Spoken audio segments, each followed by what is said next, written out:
Pessoal, estamos aqui hoje para a 4ª edição do Conexão Empresarial e hoje contamos com a ilustre presença da Sâmia, da Acaflor. Seja bem-vinda, Sâmia. Obrigada, muito obrigada pelo convite, é um prazer para mim estar aqui hoje.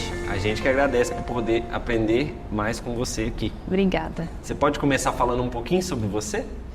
Claro, meu nome é Sâmia, eu atualmente ocupo o posto de CEO da Acaflor.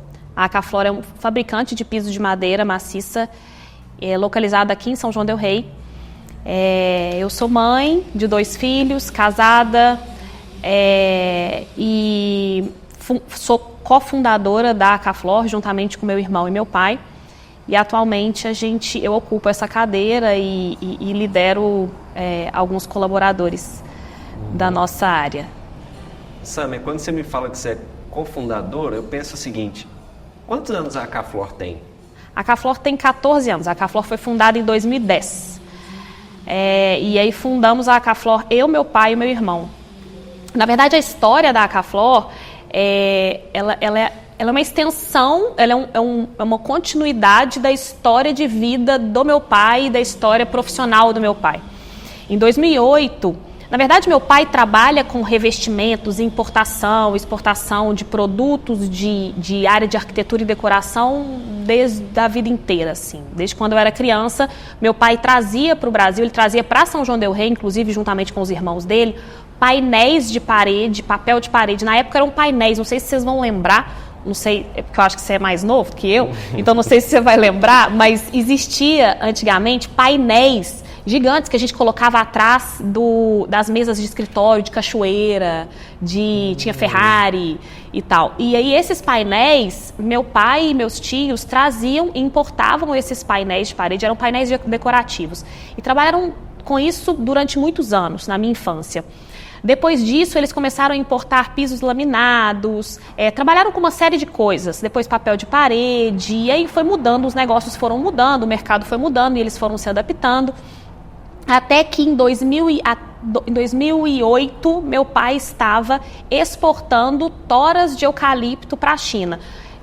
Não dá para eu explicar como que ele chegou nesse momento, assim, na verdade eu estou querendo fazer um link de como que surgiu a Acaflor, então não dá para eu te contar até 2008 como que chegou nesse momento, senão a gente vai demorar muito tempo. Mas em 2008 meu pai se encontrava exportando toras de eucalipto do Paraguai para a China.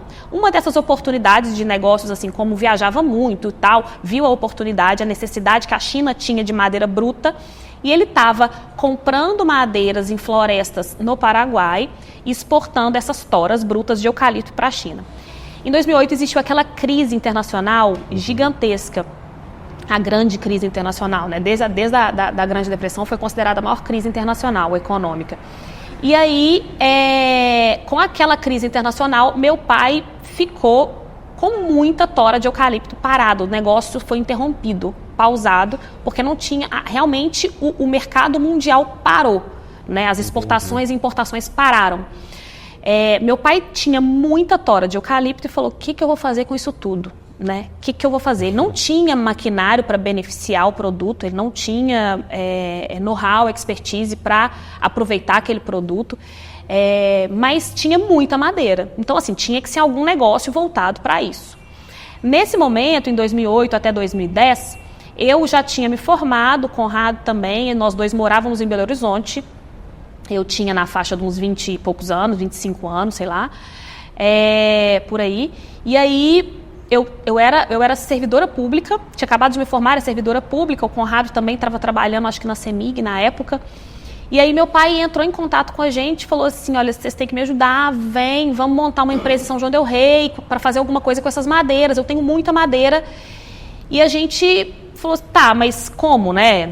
Dois meninos, né? Assim, muito jovens e sem experiência em negócios e tal, mas falamos: mas o que você quer montar? Ele falou: olha, a gente está pensando em portal, batente de porta e piso de madeira, vamos estudar esses 3 negócios. A gente fez um estudo básico, sem aprofundar demais, e chegamos na conclusão de que o piso de madeira ele era muito bem aceito fora do país, especialmente nos Estados Unidos, que é um mercado muito bom para a gente exportar, que é aqui na América mesmo, é próximo. A língua facilita a comunicação e a gente já sabia que a gente queria um negócio internacional. A gente queria montar um negócio temporariamente nacional, porque existia uma crise internacional naquele momento, mas que no momento oportuno a gente iniciaria as exportações dos negócios internacionais. A ideia do meu pai sempre foi assim, ter um negócio perene e global. Eram as duas palavras que ele sempre usou e ele fala até hoje. E a gente toda a nossa estrutura de organização, de objetivos, de indicadores, toda a nossa estrutura é pautada nessas duas palavras, perene e global. E a gente entende que para ser perene, quer dizer, por um negócio ser eterno, para você conseguir evoluir de gerações, passar de pais para filho, pai para filho, pai para filho, ou então se quiser vender e não quebrar um negócio, ou fechar um negócio, a gente entende que ele necessita ser global, ele necessita abrir, expandir. Entendi. Ele não Romper tem fronteiras, né? Exato. Que a geografia, ela é um limitador do perene. Porque, na verdade, nenhuma sociedade ela vai ser constantemente da mesma forma, ela muda. Então, você tem que se adaptando. Então, às vezes, você não está pronto para se adaptar naquela sociedade, mas se você tiver a parte do global, às vezes eu não estou falando só do global mundo, mas, assim, realmente a geografia não sendo um impeditivo. E aí, essas duas palavras eram as palavras que são palavras que nos circundam até hoje e pautaram toda a nossa estratégia comercial. Aí, naquele momento, montamos a Acaflor, fabricante de piso de madeira aqui em São João, para atender o Brasil, porque não existia mercado internacional naquele momento, o mercado não estava comprando ainda, exportando, importando e tal. E ficamos vendendo no Brasil durante uns 4 anos, até 2014. Aí foi em 2010, fundamos, eu e o Conrado decidimos vir para São João del Rei, falamos, então vamos. Viemos para São João del Rei e montamos a Acaflor com meu pai. Então, assim, parece que a gente montou já saindo no piso, né? Não, mas foi assim uma luta, porque a gente não tinha know-how, a gente não tinha histórico com maquinário, a gente não tinha tido uma fábrica de piso. A gente sempre teve negócios internacionais ou acabamentos nacionais. Às vezes a gente importava, mas fazia o acabamento nacional ou só embalagem e tudo. Nesse caso não, seria uma fábrica. Então era um negócio totalmente novo, né? O core business oposto, totalmente diferente.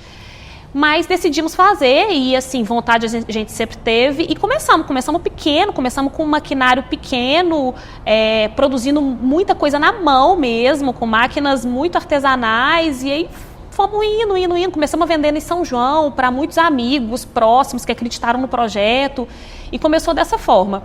Aí em 2014, mais ou menos, o mercado internacional começou a aquecer novamente. Aí a gente falou assim, não, temos que exportar. Agora vamos começar a ver se a gente começa a trabalhar o mercado internacional.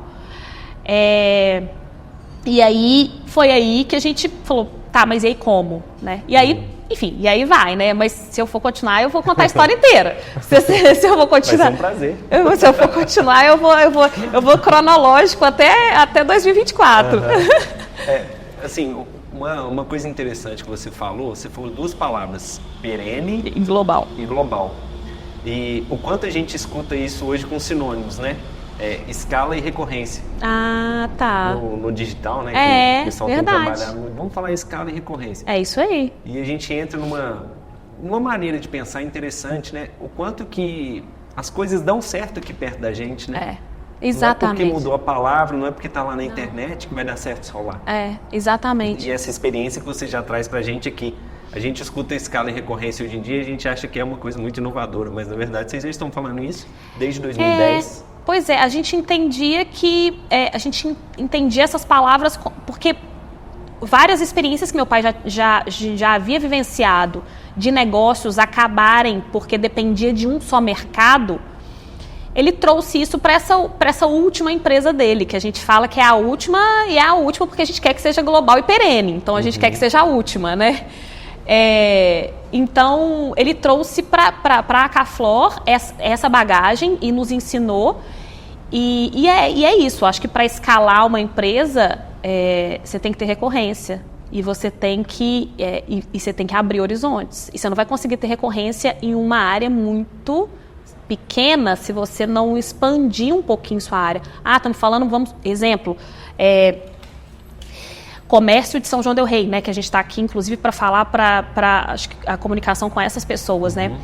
Hoje o digital não tem jeito, a geografia entrou, não adianta a gente achar que não existe, que existe uma barreira geográfica em volta da gente nos protegendo porque a gente tem um espaço físico ali. Não tem como, porque o digital, hoje o online, ele está dentro da sua casa, né? O online, ele entra onde você estiver. Se a gente está aqui conversando, o celular está ouvindo a gente, na hora que a gente pegar no celular, vai aparecer lá alguma coisa vendendo para a gente a respeito daquele assunto, né? Então, eu acho que a gente tem que se adaptar. Eu acho que o nosso... não é porque a gente está em São João del Rei, não é porque a gente está numa cidade pequena que a gente tem que estar preso geograficamente aqui. Nós amamos a nossa cidade, queremos estar aqui. É uma escolha a Acaflor estar aqui e eu acho que todos nós estarmos aqui. É uma escolha de cada um de nós. Mas não significa que a gente precisa vender só aqui, ou não ampliar, ou não aprender com outras áreas e ampliar a nossa geografia, o intelecto geográfico também, sabe? A gente pode defender e querer ficar aqui, mas a gente não pode se limitar exato, aqui. Exato, né? Senão a gente não consegue escalar. Interessante, Sam, é que quando você fala de se adaptar, a gente vê mais uma vez o quanto que muitos princípios podem regir os negócios, né? Quando a gente fala de teoria da evolução, o que sobrevive é o mais apto, né? Então, quando a gente olha ela com a Flor, fala assim, nossa, ela é grande, ela é forte. Mas, às vezes, o que trouxe ela até aqui não foi ser forte, mas foi se adaptar a tudo isso que aconteceu, não é? Exatamente isso. Eu falo que, assim, a Acaflor, ela nasceu de uma crise, ela é filha de uma crise. Se você for ver, ela é filha de uma crise internacional em 2008, uma crise econômica mundial em 2008, em que naquela crise a gente viu uma oportunidade, e não só naquele momento, todos os nossos saltos de crescimento foram em cima de momentos de crise. O último foi a pandemia, foi um novo salto de crescimento, mas que aí a gente acelerou o online, aceleramos o digital e assim, mergulhamos, foi uma imersão geral de toda a nossa gestão, de todas as pessoas da parte estratégica e tática da empresa, para entrar rápido no digital, que a gente não tinha tempo a perder e não podia perder tempo, né? E que foi o último grande salto que a gente deu, mas vários outros. Nós tivemos assim uns 5 grandes saltos de crescimento dentro da empresa nesses 14 anos, todos eles frutos de um momento de crise, em que a gente se viu necessitado de alguma mudança e adaptação, senão as coisas ruíam.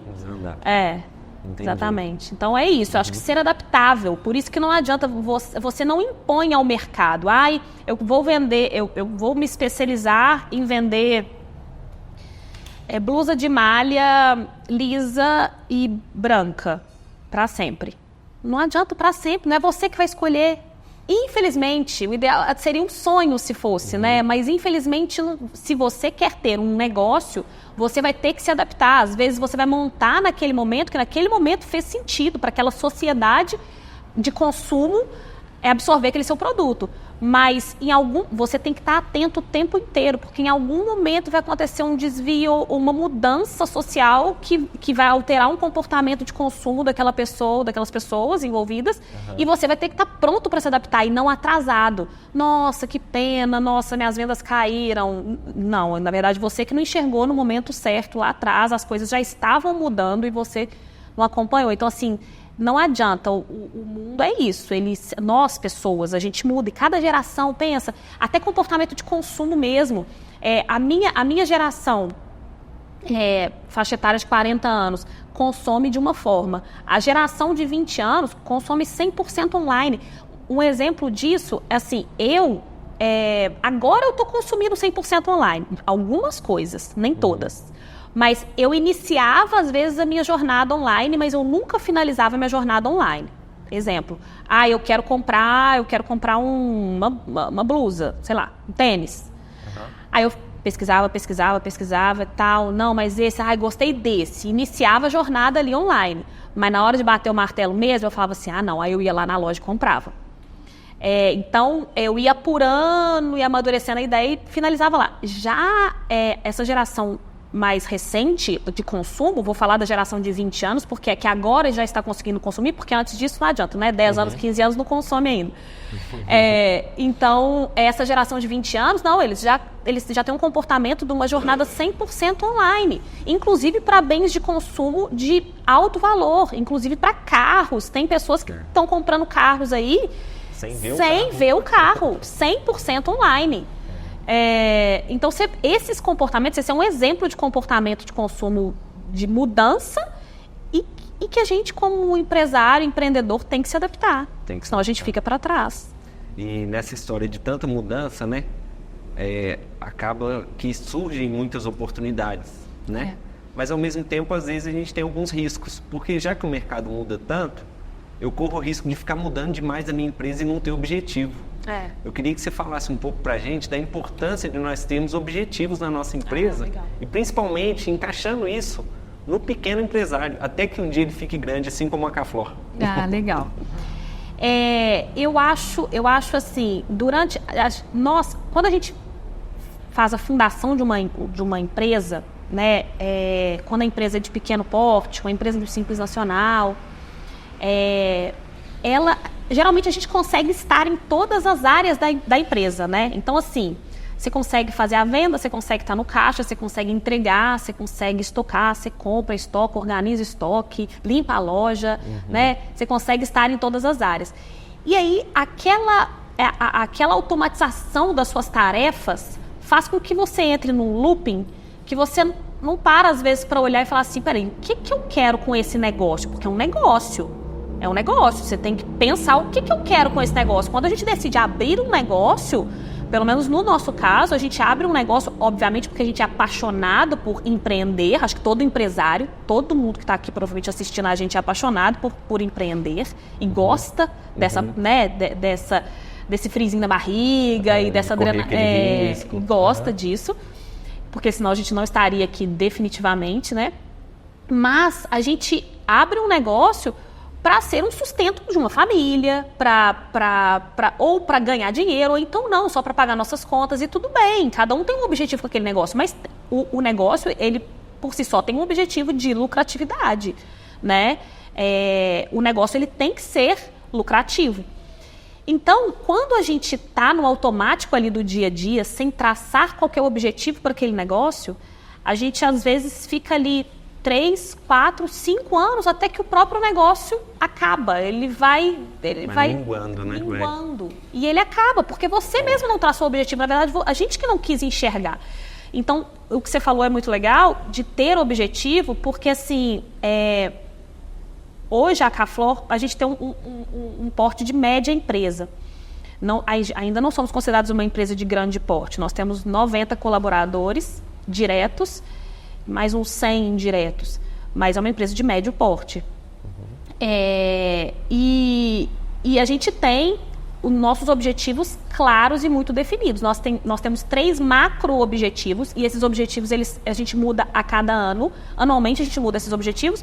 Esse ano, por exemplo, um deles, crescer de forma sustentável e estruturada. Cada palavra dessa teve um sentido e a gente demorou meses para escolhê-las. Então, crescer de forma sustentável e estruturada. A gente não queria só crescer, porque a gente vinha num momento de crescimento, de escalagem, de rampagem muito grande nos últimos anos. E aí fez com que os processos internos ficassem um pouco bagunçados, sabe? As estruturas internas, os processos internos bagunçados. E aí, nesse ano, a gente falou assim, não, nós queremos crescer? Sim, mas de forma sustentável, quer dizer, que se sustente para os próximos saltos de crescimento, e estruturada. E desse macro-objetivo, crescer de forma sustentável e estruturada, por exemplo, nós definimos micro-objetivos para cada setor. Tá bom. Então, para a produção, o que isso quer dizer? Quer dizer que a gente quer produzir por mês, exemplo, 7 mil metros quadrados. Isso é o que a gente quer, nem mais, nem menos. Isso fica sustentável dentro da estrutura que vocês têm. Para o comercial, o que a gente quer? Queremos vender X por mês. Porque a gente não quer mais do que aquilo. Para o financeiro, o que a gente quer? Margem líquida de 13%. A gente consegue costurar esses OKRs que a gente fala, que é objetivos, Key Results, resultado, né, chave para esses objetivos. A gente consegue costurar esses objetivos de micro áreas da empresa, de forma que se alcance esse macro, que é crescer de forma sustentável e estruturada.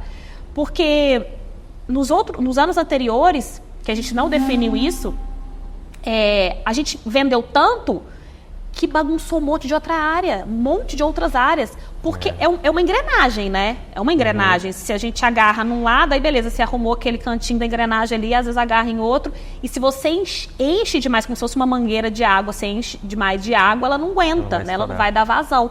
Isso estava acontecendo na Caflora, a gente vendia muito, ou então impulsionava muito a empresa, ou então alavancava demais o digital, ou então investia demais em maquinário, e aí agarrava as outras áreas. Aí a gente parou e falou assim, não, gente, está alguma coisa errada. Estudamos, pensamos e falamos assim, é isso, não podemos vender mais do que X mil metros quadrados mês, não, hoje, para 2024. Não podemos produzir mais do que X mil metros quadrados. Para 2025, o objetivo já vai vir complementando esse primeiro. Então, esse é um exemplo de uma empresa de médio porte.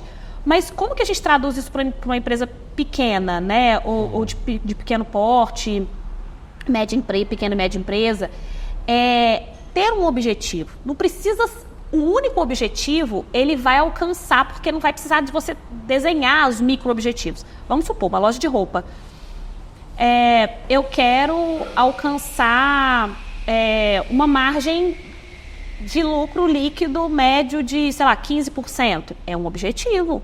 É um objetivo, porque você vai medindo aquilo por mês.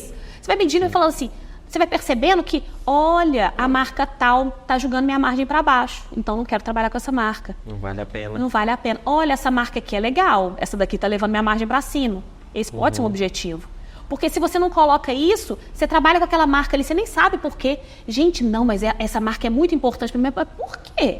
Todo mundo compra, né? Mas às vezes mas não é. Por quê? A não ser que seja um objetivo muito estratégico mesmo. Ela realmente traz uma visibilidade muito boa para minha empresa e eleva o meu patamar de negócio. Tá, tudo bem, aí é estratégico, né? Por exemplo, esse é um exemplo de objetivo, ou então o objetivo de crescer por ano. Eu tenho uma empresa já tem um ano. Eu quero para esse próximo ano crescer 15%. 10%, coloca um objetivo até para você conseguir medir. Aí, no final de 2024 ou no final de 2025, você para e pensa. Fala assim, peraí, não cresci, tô do mesmo tamanho. Ah, mas tô pagando minhas contas? Tô. Tô feliz assim? Tô. Então tá bom. Ou então, não cresci, também não tô conseguindo pagar minhas contas. Será que vale a pena? Será que eu mudo meu business para alguma outra área? Será que eu adapto? Será que eu trago alguma coisa nova para integrar meu portfólio? Então, essa é a importância do objetivos. Como tudo na vida, porque senão a gente só vive, né? Senão a gente só acorda, escova dente, trabalha, volta para casa, acorda, escova dente. E aí, né? Você tem que ter né? Qual que é o objetivo, né? A gente não está aqui para viver só o hoje, né? Tem que traçar uma meta, né? Acho que é por aí. Muito legal. E nessa história do crescer, né?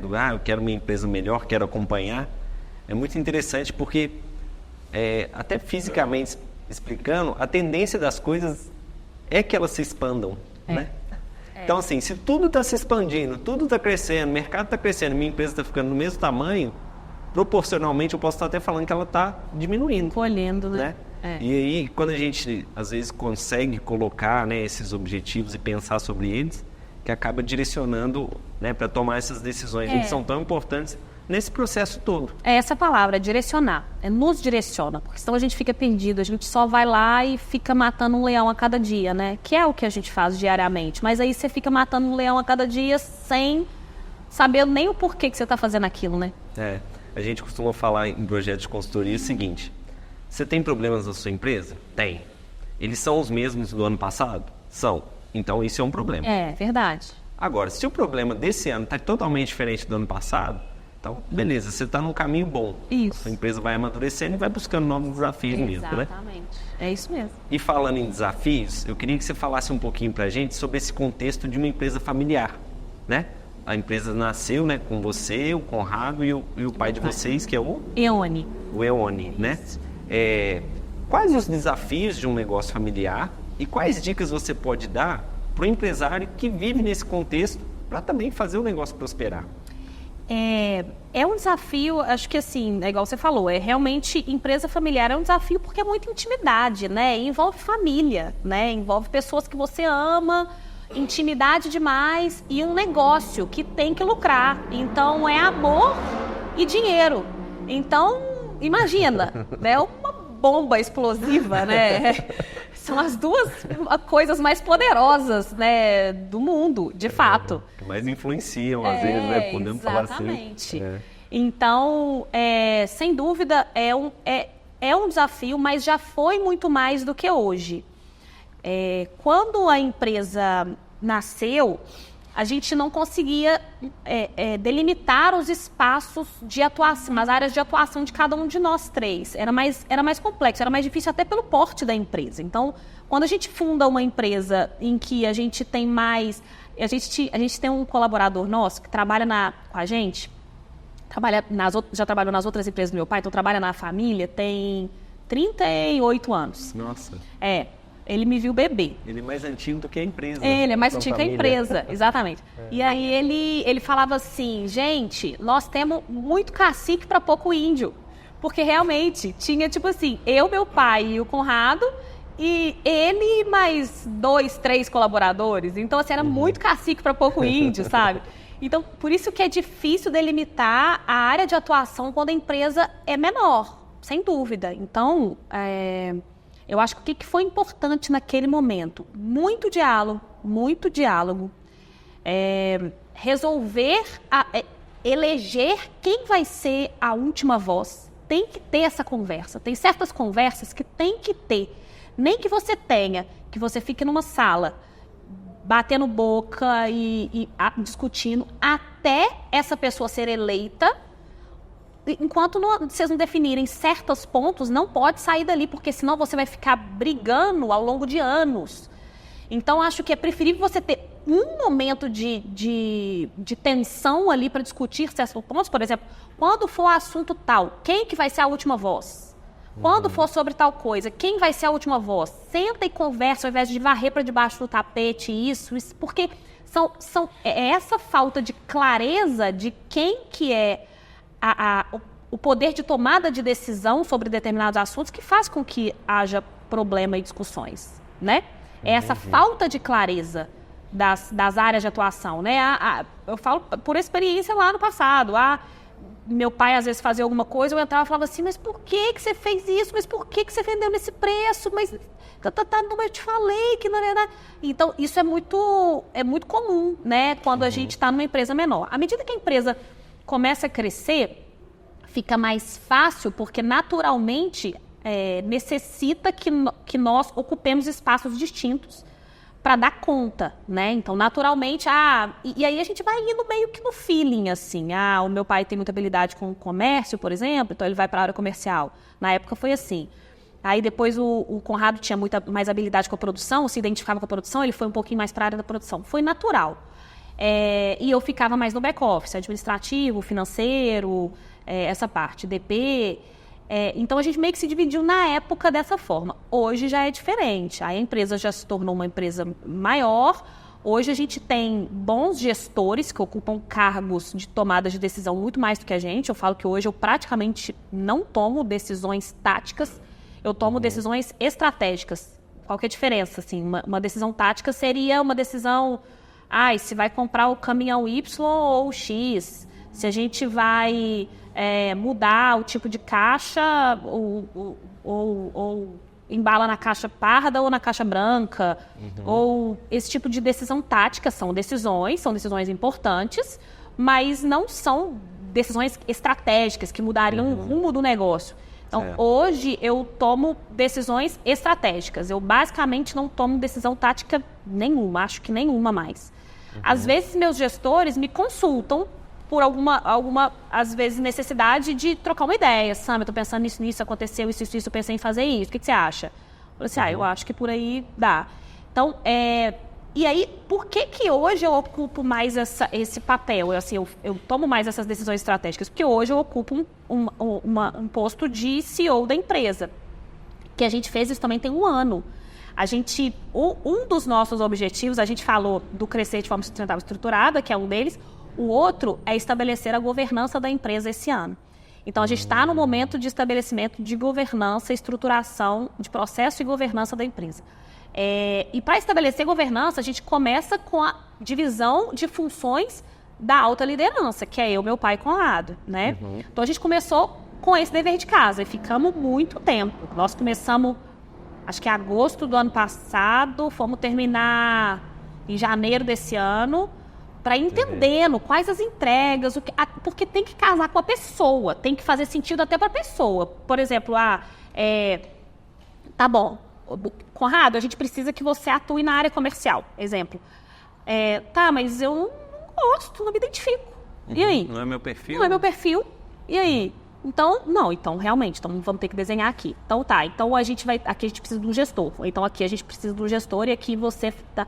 Então, a gente ficamos meses para desenhar isso e hoje a gente tem descrição, que em inglês job description, a gente tem descrição de cargo meu, do Conrado, do meu pai e de todos os 90 colaboradores da empresa. Todas as entregas esperadas. Entregas esperadas, atividades executadas, que necessárias de serem executadas, objetivos da função. Então fica muito claro, é um papel mesmo, de uma página que você vem lá, qual o seu objetivo do seu cargo, quais são as entregas esperadas do seu cargo, quais são as atividades que você vai executar no seu cargo, quais são as atividades, quais são as rotinas. Por exemplo, a minha hoje como CEO, eu faço mais gestão de tempo e gestão de pessoas. Basicamente, tomada de decisão estratégica. Mas para cada função da empresa existe isso. Então, hoje é muito...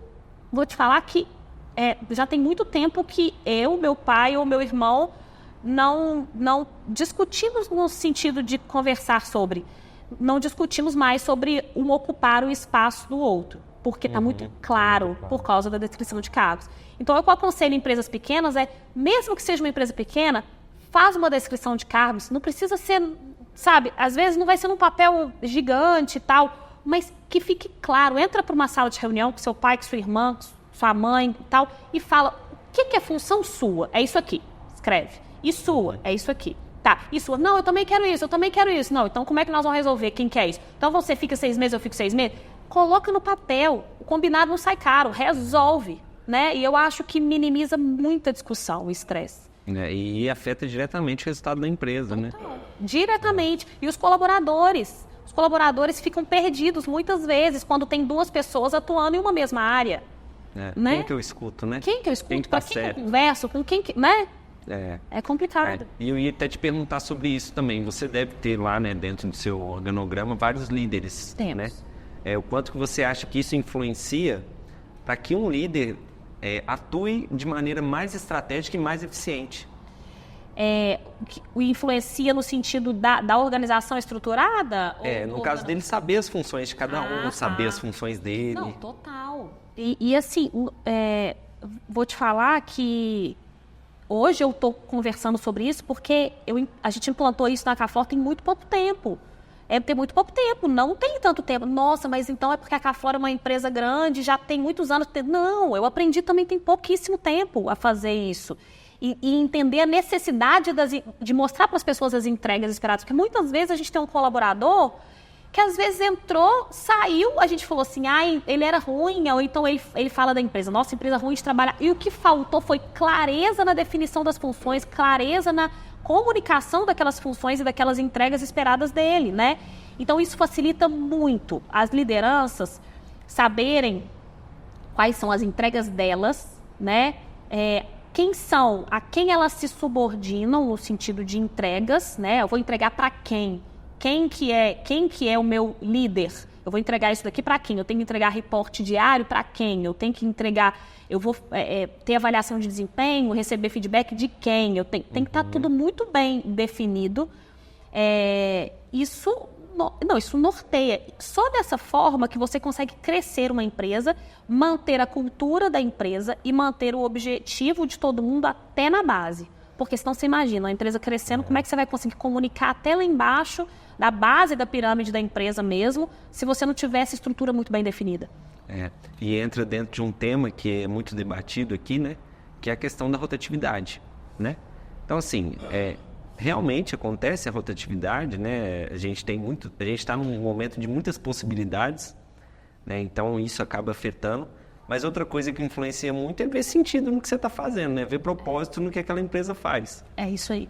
Então, essa organização, você acha que isso te ajuda a manter uma equipe coesa, uma equipe produtiva? Acho que sim. Acho que, assim, a rotatividade é um dificultador e é uma coisa que a gente vive ainda hoje na Caflor, assim, nos cargos operacionais, especialmente na produção, a gente tem ainda uma rotatividade indesejada. A gente ainda está buscando um tempo de casa maior. Um dos desafios é a geração nova de contratação nossa, né? Então, e a gente está tendo que se adaptar. Isso é mais um momento de adaptação. A gente está tendo que se adaptar. A gente está tendo que ser mais atrativo e buscar atratividade também, inclusive para reter. Então, aumentar a atratividade e retenção. Essas duas palavras que a gente está agora pautando, nosso RH está sendo pautado em cima dessas duas, atratividade e retenção. Quer dizer, a Caflor tem que ser atrativa para as pessoas quererem trabalhar lá e não adianta só atrair a pessoa ficar 1, 2 meses e sair. Então, ela tem que reter. O que vai manter ali dentro e fomentar aquilo ali para ela se manter ali dentro. Então, eu acho que todo esse trabalho que a gente vem fazendo de estruturação de organograma, clareza das funções, definição de objetivos, acompanhamento de indicadores e alinhamento de cultura da empresa, naturalmente a gente vai cair essa rotatividade e vai conseguir alcançar essa meta de baixa rotatividade. Porque acho que a última esfera que a gente alcança é a linha operacional, porque são os cargos onde tem mais oferta também na região, no inclusive, mercado, no né? mercado, Uhum. né? Sim. Então, nós estamos trabalhando nisso e é um desafio, é um desafio constante. Nós estamos trabalhando. Nada que foge da vida de um empreendedor, né? Isso. Cada dia um desafio novo, Exato. né? E a empresa vai se desenvolvendo, vai ganhando maturidade, Isso. né? Samer, gostaria que você falasse pra gente também alguns dos seus maiores aprendizados à frente desse projeto da Caflor. Eu acho que, assim, se a gente for pensar, é uma pergunta... Eu vivo a Caflor, né? Quando a gente abre um negócio, a gente vive o nosso negócio, né? A gente vive, respira, tudo que a gente pensa, tudo que a gente faz Sonha com ele? O tempo todo. E tudo que a gente faz é pensando naquilo e já tentando otimizar e tendo ideia. Então, os últimos 14 anos eu aprendi demais com a empresa e com o negócio. E à medida que ela cresce, ela me desafia cada vez mais. Porque eu tenho cada vez mais pessoas competentes junto de mim e abaixo de mim no organograma. Isso me desafia e me ensina muito. E assim, parece... Tem momentos que eu me questiono e eu falo assim, gente, será que eu estou pronta? Será que eu estou preparada? E aí eu estudo mais e leio mais para conseguir acompanhar e continuar mantendo esse crescimento da empresa. Eu acho que a principal palavra, se eu tiver que falar uma, é resiliência. É resiliência, porque assim, vou te falar que em 3 anos, a Caflor foi fundada em 2010, até 2013, 2014 a gente queria fechar. Todo ano, vamos fechar? Vamos fechar? Todo Nossa. ano, até o 2014, vamos fechar? Aí 2015... a gente falou, olha, talvez não feche. Acho que vai rolar. Acho que vai rolar, exatamente. Então, se eu tiver que falar uma palavra, é resiliência e trabalhar duro. Trabalhar duro. E não é pouco, não. É sem preguiça. É muita resiliência e não ter medo de trabalhar e não ter preguiça e não ter frescura disso eu não faço, aquilo eu faço, porque dá certo. Gente, não conheço uma pessoa que não trabalhou todos os dias, fazendo a mesma coisa todos os dias, que não deu certo. Não existe. Isso não existe. Que não ficou boa naquilo, né? Que não ficou boa naquilo. Então, é trabalhar duro todos os dias, ser resiliente, acreditar e continuar tentando melhorar. É impossível que ela não fique boa. E se a gente somar isso ao objetivo, né? Ela se esforçando, olhando para aquele objetivo, uma hora ela alcança, não alcança? Exatamente. Tendo um objetivo, você não vai se perder. Sendo resiliente, você vai acordar todo dia, mesmo cansado, você fala assim, vamos de novo. E melhorando constantemente, tentando aprender, buscando ferramentas novas, aprendizado, pessoas que te agregam, livros que te somam. Não tem como dar errado. Que ótimo. Samer, vamos lá, para a gente já começar a encerrar nossa conversa, que está muito boa, mas a gente já vai partindo para o final. Quais os planos futuros da Acaflor? É continuar crescendo, né? O plano de 2024 era a gente crescer 30%. Nós já crescemos até setembro, o objetivo era até dezembro, a gente já alcançou o objetivo. No nosso último ritual, semana passada, a gente viu que a gente alcançou o crescimento esperado. Aí estamos tendo que traçar uma estratégia, tipo uma extensãozinha agora para os 3 meses, para a gente não ficar perdido.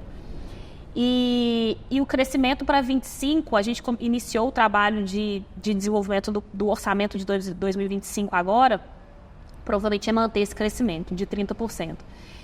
Hoje a gente tem uma filial na Filadélfia. A gente tem um galpão, né? Um galpão lá que a gente faz a distribuição. E esse ano, a gente vai inaugurar agora, semana que vem, na outra semana, dia 18, nós vamos inaugurar, dia 18 de outubro, nós vamos inaugurar a nossa loja física lá na Filadélfia, uma loja física bacana, grande, que a gente fez. Nós vamos inaugurar e vamos começar a atender marketplace, venda direta, e-commerce lá nos Estados Unidos também. Além disso, a gente está com uma planta fabril nova, assim, iniciamos o processo de construção dela aqui na BR 265. Assim que você sai do trevo do Bonfim, pegando para Lavras, logo do lado esquerdo. Ali é uma área muito grande, de 90 mil metros quadrados, e que a gente quer fazer a fábrica perene, né? A nossa fábrica perene, que seja a fábrica eterna. Mas é um projeto que ainda vai demorar alguns anos, mas a gente já iniciou o processo de execução. Serão no total 6 galpões, a gente fez o primeiro já e já começou, as operações começaram a rodar semana passada nesse primeiro galpão. Olha, tá bem quentinho. Então. Tá quentinho. E aí a gente vai começar a produzir um produto novo, que não existe no nosso portfólio e que só teremos nós e mais um no Brasil que faz. E aí vai ser muito legal. A localização é estratégica também, porque já na BR, né, que é já na saída para São Paulo e tal. Então é isso. Os próximos anos é terminar a planta fabril, para realmente a empresa ficar mais robusta, realmente passar para um patamar de empresa de grande porte. E não sei, talvez no futuro fazer um IPO, alguma coisa do tipo. Olha, muito bom, muito bom. Sâmia, é muito inspiradora a história, né? Uma história que, como você mesma disse, nasceu de uma crise, né? Nasceu de uma pilha de madeira encalhada. Isso. Né? E acho interessante a gente trazer isso, né, para o público do Sindicomércio em geral, até mesmo no sentido de enxergar as coisas com possibilidade, né? Nossa, isso aconteceu aqui tão pertinho da gente, né? Então, assim, vamos lá, né? Igual você falou, vamos definir um objetivo, vamos se esforçar, vamos alcançar. Eu te agradeço muito por essa história muito bonita que você compartilhou e por todos os conhecimentos. Obrigada, foi um prazer, foi uma delícia o papo. Foi uma delícia o papo. Foi uma delícia.